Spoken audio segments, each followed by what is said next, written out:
ಎಲ್ಲರಿಗೂ ನಮಸ್ತೆ. ನಾನಿವತ್ತು ಕಡಲೆಬೇಳೆ ತೊಗೊಂಡಿದ್ದೀನಿ. ಕಡಲೆಬೇಳೆ ಪಲ್ಯ ಮಾಡ್ತೀನಿ, ಉದುರುಬೇಳೆ ಮಾಡ್ತೀನಿ. ಉದುರುಬೇಳೆ ಅಂತಾರೆ ಇದಕ್ಕೆ. ನಾನು ಕಡಲೆಬೇಳೆನ ನೆನೆ ಹಾಕಿಬಿಟ್ಟು ತೊಗೊಂಡಿದ್ದೀನಿ, ನೆನೆಸಿಟ್ಟಿದ್ದೀನಿ. ಇವಾಗ ಕಡಲೆಬೇಳೆನ ಕುದಿಯೋಕೆ ಇಡೋಣ. ಇವಾಗ ನಾವೊಂದು ಕಡಾಯಿ ಇಕ್ಕಿದ್ದೀನಿ, ಅದಕ್ಕೆ ನೀರು ಹಾಕ್ತೀನಿ ನೋಡಿ.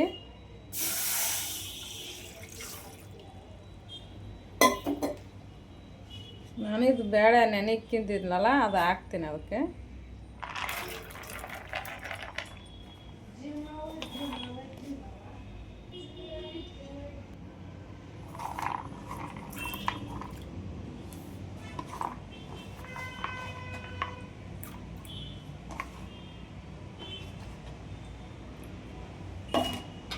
ಇವಾಗ ಮುಚ್ಚಿಬಿಟ್ಟು ಕುದಿಲಕ್ಕೆ ಬಿಡೋಣ್ರಿ.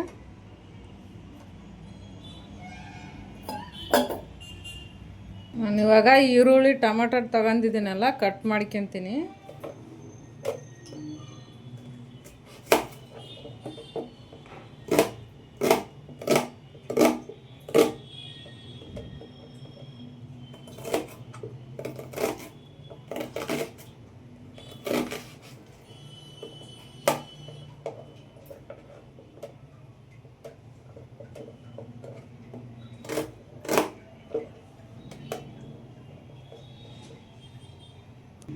ನೋಡಿ ಇವಾಗ ಕಟ್ ಮಾಡಿದಾಗಿದೆ. ನಾನು ಹಸಿಮೆಣ್ಸಿನ್ಕಾಯಿ ತೊಗೊಂಡಿದ್ದೀನಿ, ಹಸಿಮೆಣ್ಸಿನ್ಕಾಯಿ ಕಟ್ ಮಾಡ್ತೀನಿ ಇವಾಗ.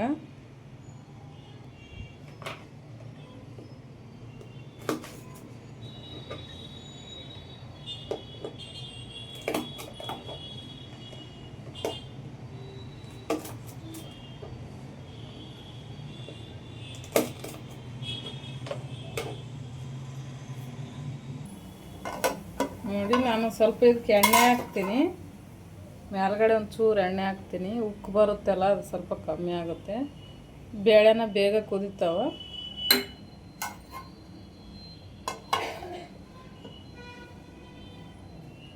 ನೋಡಿ ಇವಾಗ ಕುದ್ದಿದೆ ಅನ್ನೋದು, ಕುದ್ದಿದೆ ಚೆನ್ನಾಗಿ. ನೋಡಿ ಕುದ್ದದು ಈ ಥರ ಕುದಿಬೇಕು ನೋಡಿ.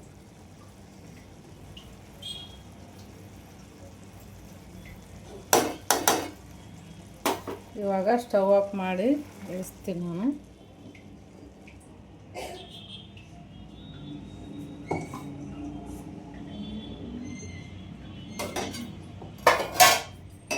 ಇದನ್ನು ಇದಕ್ಕೆ ಹಾಕ್ಕೊಂತೀನಿ ನೋಡಿ, ಸಪ್ರೇಟ್ ತೆಗೆದಿಟ್ಕೊತೀನಿ.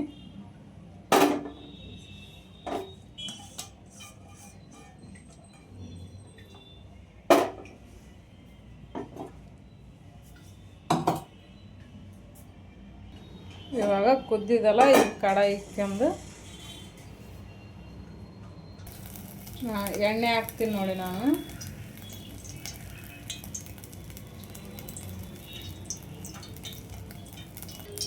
ಇವಾಗ ಜೀರಿಗೆ ಹಾಕ್ತೀನಿ,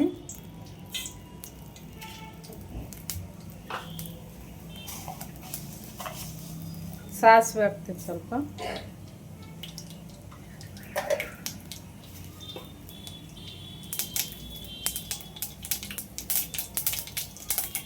ಕರಿಬೇವಿನ ಸೊಪ್ಪು ಹಾಕ್ತೀನಿ ನೋಡಿ.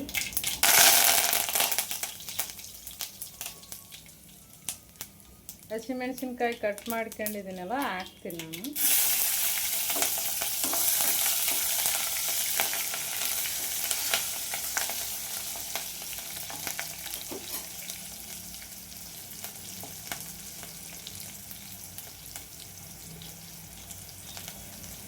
ಇವಾಗ ಈರುಳ್ಳಿ ಹಾಕ್ತೀನಿ.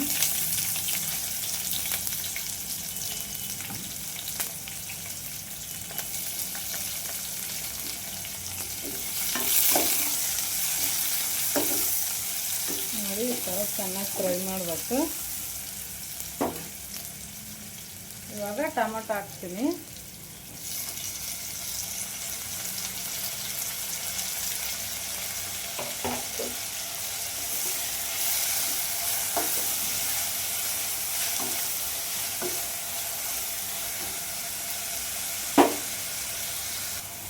ಇವಾಗ ಅದು ಬೇಳೆ ಕುದಿಸ್ಬಿಟ್ಟು ಇಟ್ಕೊಂಡಿದ್ದೀನಲ್ಲ ಅದು ಹಾಕ್ತೀನಿ ನೋಡಿ.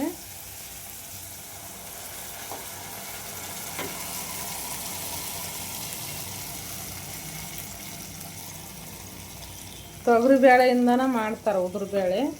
ಅಂದರೆ ಇದು ಕಡಲೆ ಬೇಳೆಯಿಂದ ಟೇಸ್ಟ್ ಚೆನ್ನಾಗಿರುತ್ತೆ.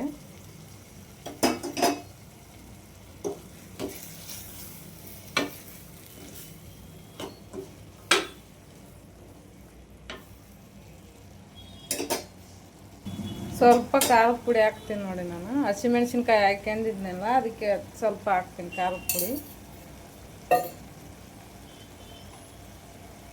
ಅರಿಶಿಣ ಹಾಕ್ತೀನಿ ಸ್ವಲ್ಪ.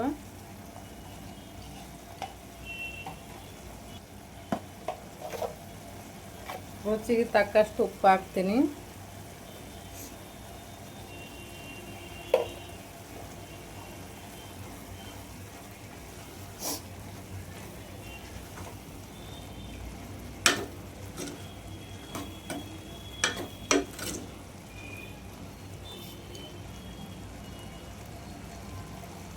ನಾನು ಇದಕ್ಕೆ ಸ್ವಲ್ಪ ನೀರು ಹಾಕ್ತೀನಿ. ಜಾಸ್ತಿ ಹಾಕ್ಯಬೇಡಿ, ಇದು ಸ್ವಲ್ಪ ಹಾಕೊಳ್ಳಿ. ಗೊಜ್ಜು ಬೇಕಂದ್ರೆ ಸ್ವಲ್ಪ ಜಾಸ್ತಿ ಹಾಕ್ಯಾಳಿ, ಉದುರು ಅಂದ್ರೆ ಸ್ವಲ್ಪ ಕಮ್ಮಿ ಹಾಕ್ಯಾಳಿ ನೀರು. ಉದುರು ಇರುತ್ತಲ್ಲ, ಅದಕ್ಕೆ ಉದುರು ಬೇಳೆ ಅಂತಾರೆ ಇದಕ್ಕೆ.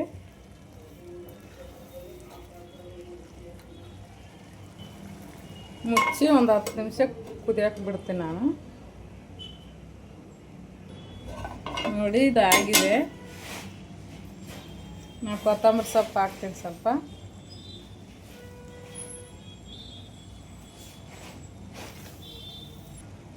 ಇವಾಗ ನಾನು ಸ್ಟವ್ ಆಫ್ ಮಾಡಿಬಿಟ್ಟು ಇದಕ್ಕೆ ಒಂದು ಬೌಲಿಗೆ ಹಾಕ್ತೀನಿ ನೋಡಿ.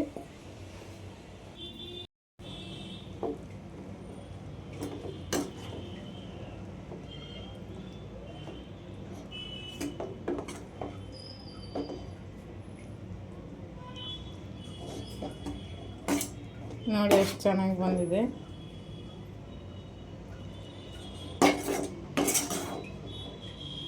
ಉದುರು ಬೇಳೆ ರೆಡಿಯಾಗಿದೆ.